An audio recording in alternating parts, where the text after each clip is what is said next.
America ने बरसाए बम, Yemen का निकला दम।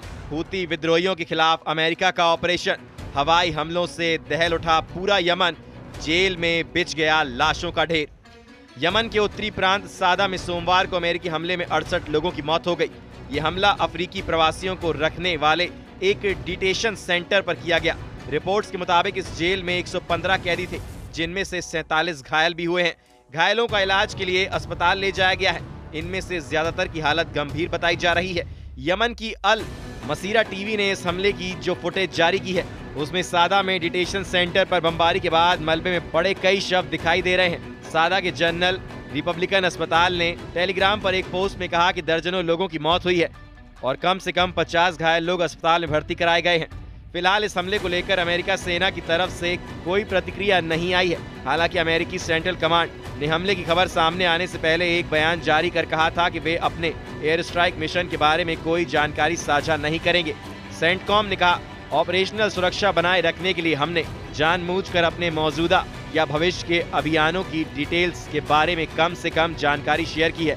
हम अपने अभियान को लेकर बेहद सतर्क हैं, लेकिन हम यह नहीं बताएंगे कि हमने क्या किया है या क्या करने वाले हैं। सेंटकॉम ने एक्स पर बयान पोस्ट कर बताया, 15 मार्च से अमेरिकी सेंट्रल कमांड यानी यूएस सेंटकॉम ने यमन में हूती आतंकवादी संगठन के खिलाफ एक तेज और लगातार अभियान चलाया है ताकि समुद्री रास्तों की आजाद कराया जा सके। यह अभियान सटीक और डिटेल खुफिया जानकारी के आधार पर चलाया गया है ताकि हूती ठिकानों को निशाना बनाया जाए और आम नागरिकों को कम से कम नुकसान पहुंचे।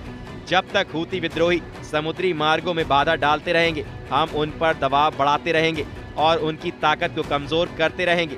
ऑपरेशन रफ राइडर की शुरुआत से अब तक अमेरिकी सेनाओं ने 800 से ज्यादा हूती ठिकानों पर हमले किए हैं। इनमें सैकड़ों हूती लड़ाके और कई बड़े हूती नेता मारे गए, जिनमें मिसाइल और ड्रोन प्रोग्राम्स के सीनियर लीडर्स भी शामिल हैं। हमलों में कई command centre, air defence system, advanced हथियार बनाने वाली फैक्ट्रियां और हथियारों के गोदाम नष्ट कर दिए गए हैं। इन गोदामों में जहाजों पर हमला करने वाली बैलिस्टिक और क्रूज मिसाइलें, ड्रोन और बिना चालक के पानी के जहाज रखे थे, जिन्हें अंतर्राष्ट्रीय शिपिंग लाइन पर हमले में इस्तेमाल किया जा रहा था। हालांकि हूती अभी भी हमलों की कोशिश कर रहे हैं, लेकिन हमारे ऑपरेशनों के चलते उनके हमलों की संख्या और प्रभावशीलता में गिरावट आई है। यह भी साफ है कि ईरान लगातार हूती विद्रोहियों का समर्थन कर रहा है। हम तब तक दबाव बनाएंगे जब तक हमारा लक्ष्य पूरा नहीं हो जाता। डोनाल्ड ट्रंप के राष्ट्रपति बनने के बाद पहली बार 15 मार्च को अमेरिकी सेना ने यमन में हूती विद्रोहियों पर एयर स्ट्राइक की थी। हमले में 31 लोगों की मौत हुई। इनमें हूती विद्रोहियों के साथ महिलाएं और बच्चे भी शामिल थे, जबकि 101 लोग घायल हुए। इस स्ट्राइक के बारे में ट्रंप ने सोशल मीडिया पर लिखा, हूती आतंकियों, तुम्हारा वक्त पूरा हो गया है। अमेरिका तुम पर आसमान से ऐसी तबाही बरसाएगा जो पहले कभी नहीं देखी होगी। इसके बाद से ही अमेरिका लगातार यमन में हूती विद्रोहियों पर हमले कर रहा है। 10 दिन पहले की गई एयर स्ट्राइक में 74 लोगों की मौत हो गई, जबकि 100 से ज्यादा लोग घायल हुए। ये एयर स्ट्राइक एक तेल के पोर्ट रास ईसा पर हुई। यूएस सेंट्रल कमांड ने इस स्ट्राइक की पुष्टि की थी, हालांकि उसने मरने वालों का सही आंकड़ा नहीं बताया था। आइए आपको बताते हैं कि कौन है हूती विद्रोही। साल 2014 में यमन में गृह युद्ध शुरू हुआ। इसकी जड़ शिया सुन्नी विवाद है।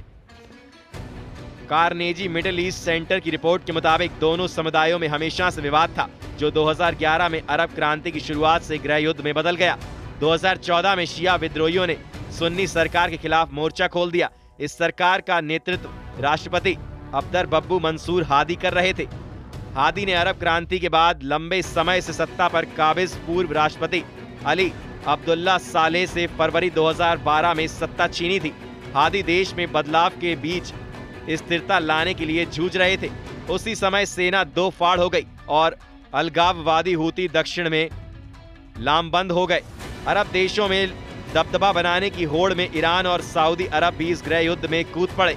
एक तरफ हूती विद्रोहियों को शिया बाहुल देश ईरान का समर्थन मिला, तो सरकार को सुन्नी बाहुल देश सऊदी अरब का। देखते ही देखते हूती के नाम से मशहूर विद्रोहियों ने देश के एक बड़े हिस्से पर कब्जा कर लिया।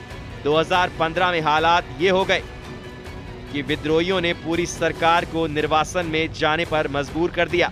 ईरान से मिल रहे समर्थन की बदौलत हूती विद्रोही एक ट्रेंड लड़ाका दल में बदल चुके हैं। हूती विद्रोहियों के पास आधुनिक हथियार और यहां तक कि अपने हेलीकॉप्टर भी हैं।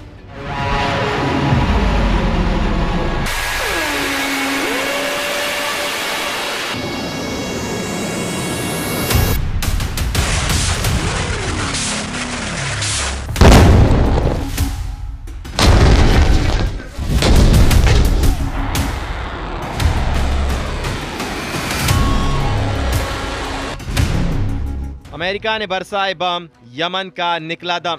हूती विद्रोहियों के खिलाफ अमेरिका का ऑपरेशन। हवाई हमलों से दहल उठा पूरा यमन, जेल में बिछ गया लाशों का ढेर। यमन के उत्तरी प्रांत सादा में सोमवार को अमेरिकी हमले में 68 लोगों की मौत हो गई। ये हमला अफ्रीकी प्रवासियों को रखने वाले एक डिटेशन सेंटर पर किया गया। रिपोर्ट्स के मुताबिक इस जेल में 115 कैदी थे, जिनमें से 47 घायल भी हुए हैं। घायलों का इलाज के लिए अस्पताल ले जाया गया है। इनमें से ज्यादातर की हालत गंभीर बताई जा रही है। यमन की अल मसीरा टीवी ने इस हमले की जो फुटेज जारी की है, उसमें सादा में डिटेशन सेंटर पर बमबारी के बाद मलबे में पड़े कई शव दिखाई दे रहे हैं। सादा के जनरल रिपब्लिकन अस्पताल ने टेलीग्राम पर एक पोस्ट में कहा कि दर्जनों लोगों की मौत हुई है और कम से कम 50 घायल लोग अस्पताल में भर्ती कराए गए हैं।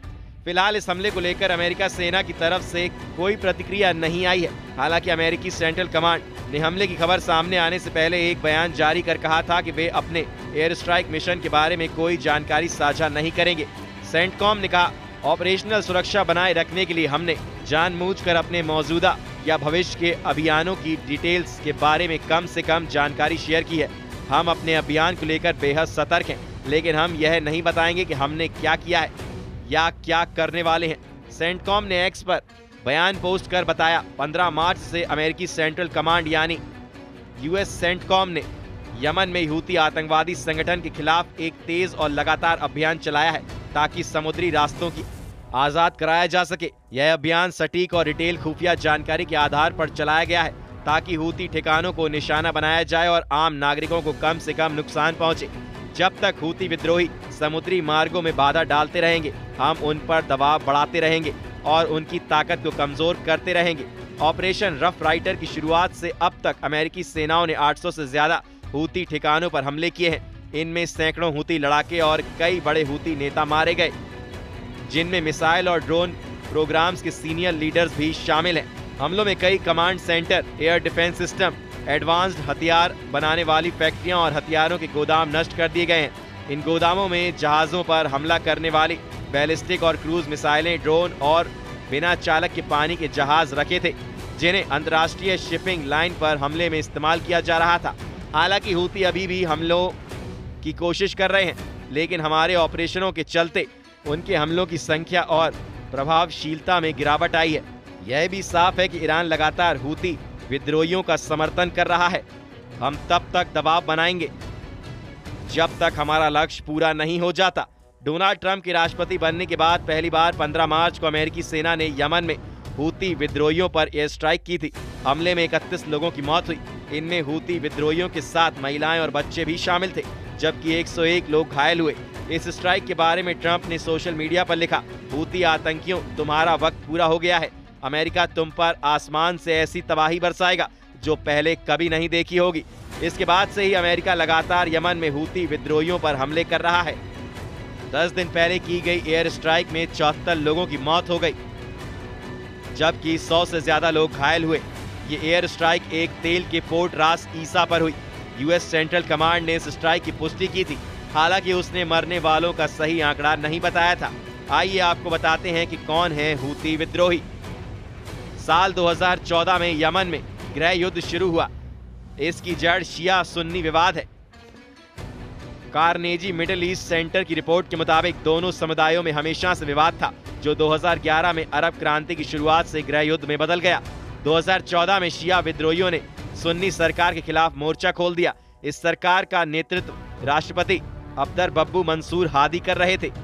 हादी ने अरब क्रांति के बाद लंबे समय से सत्ता पर काबिज पूर्व राष्ट्रपति अली अब्दुल्ला सालेह से फरवरी 2012 में सत्ता छीनी थी। हादी देश में बदलाव के बीच स्थिरता लाने के लिए जूझ रहे थे। उसी समय सेना दो फाड़ हो गई और अलगाववादी हूती दक्षिण में लामबंद हो गए। अरब देशों में दबदबा बनाने की होड़ में ईरान और सऊदी अरब भी इस गृह युद्ध में कूद पड़े।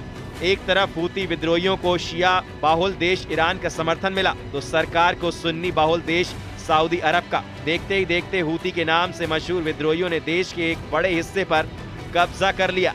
2015 में हालात ये हो गए कि विद्रोहियों ने पूरी सरकार को निर्वासन में जाने पर मजबूर कर दिया। ईरान से मिल रहे समर्थन की बदौलत हूती विद्रोही एक ट्रेंड लड़ाका दल में बदल चुके हैं। हूती विद्रोहियों के पास आधुनिक हथियार और यहां तक कि अपने हेलीकॉप्टर भी हैं।